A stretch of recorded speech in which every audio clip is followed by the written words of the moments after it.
All right, y'all. So I want to make a quick video about the financial services industry and kind of the reason why I left the industry, but really the reason I'm making this is to help you understand some of the conflicts of interest that arise when it comes to working with financial professionals, and really just urge you to be very weary about who you take your advice from.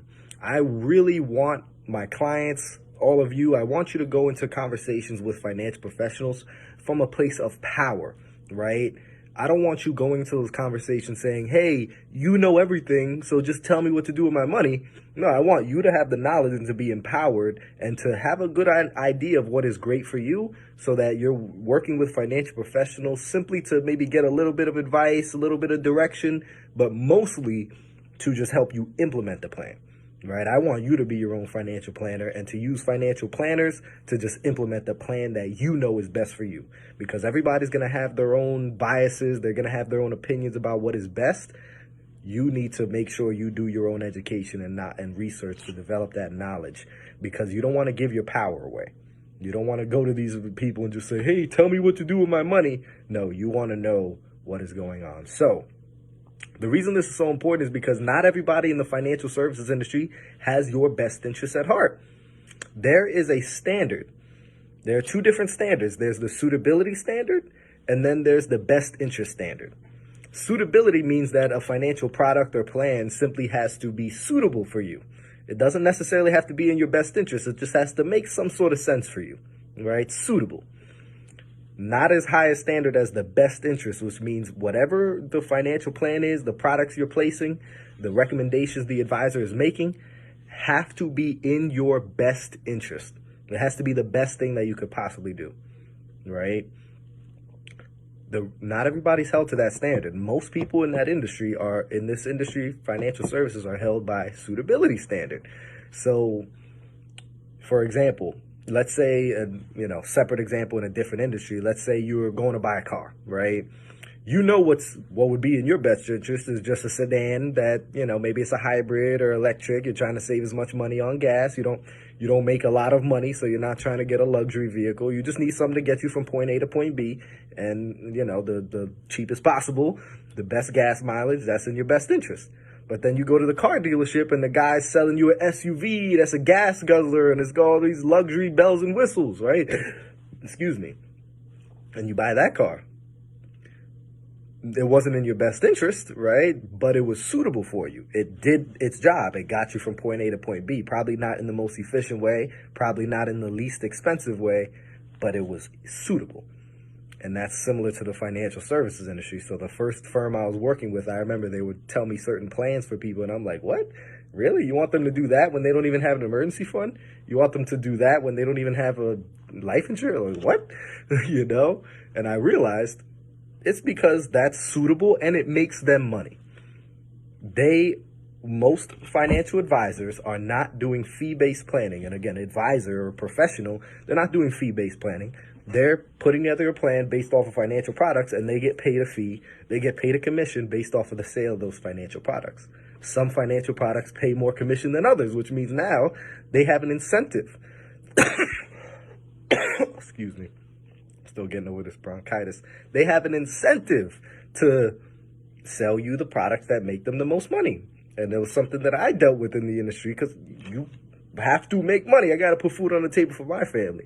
And I had people telling me, oh, yeah, you shouldn't feel bad about doing the second or the third best plan for your client if it makes you more money, because that's a win-win situation. You're making money and you're giving the client a plan, when most people we work with don't have a plan at all. So anything is better than nothing. As soon as I heard that, I had to dip out of that place and go find another, mentor that would actually have unwavering integrity and do what's in the best interest of their client. Because the only way for an advisor to, by law, have to do what's in your best interest is to get the Series 66 license, right? To become a fiduciary. Once they get that license, now they can call themselves a fiduciary, and by law, they have to do what's in your best interest. Now they're held to the best interest standard. And before that, they could just do what's suitable. And I feel like that's a big issue. Back in 2016, they actually created that. They were coming out, the DOL came out with the rule, the best interest. They said everybody in this industry, if you're working with someone's money, you should be held to that standard. But then the Trump administration put a hold on that, and now we're back to suitability. And here's another issue. Even after I got the Series 66 license, even after anybody gets the Series 6 and they can do fee-based planning, now, we can charge you a fee, you pay us a fee, and then we're going to put a plan in place that's in your best interest. But even then, I could take off my investment advisor and fiduciary hat and put on my life insurance or investment financial product salesman or agent hat and start selling you financial products. I can say, yeah, here's the fee-based plan that's in your best interest, but a part of that plan is also these high commission products that I'm also going to make money off of. So now there's still conflicts of interest. Now I'm still, incentivized to put together a fee-based plan that is going to make me more money based off of the commission, right? So they can take those fiduciary hats on and put on their agent or salesman hat on and start selling you high commission products. So you have to understand that. You have to understand that and make sure that you are working, one, with a fiduciary that has your best interest at heart by law, and two, the best is fee-based planning. That because in writing, that person must do what's in the best interest. And if they're not, they're putting themselves in a bad position for lawsuits and stuff. So a smart financial professional is going to get that license, and they're actually going to do what's in your best interest, right? That's why I work with my guys at Reveal Wealth, because not only do they have that license, yeah, they can put multiple hats on, but they have unwavering integrity. So it doesn't matter what hat they have on. They're going to do what's in your best interest. And that's why I love those guys.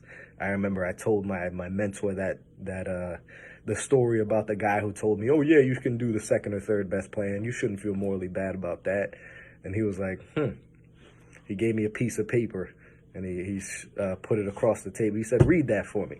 And I have that piece of paper to this day right here. It says, I need money.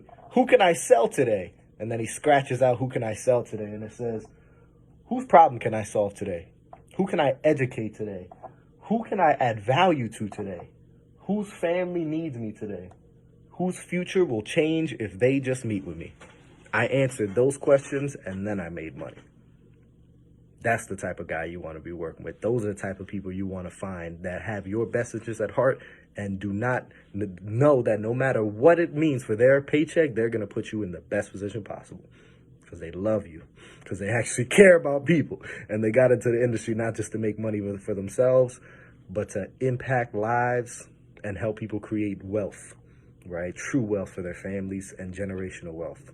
So that's my 8-9 minute spiel about the financial services industry and why you need to be very, very wary about who you take your advice from, because it's a highly regulated industry, but still not enough in my opinion.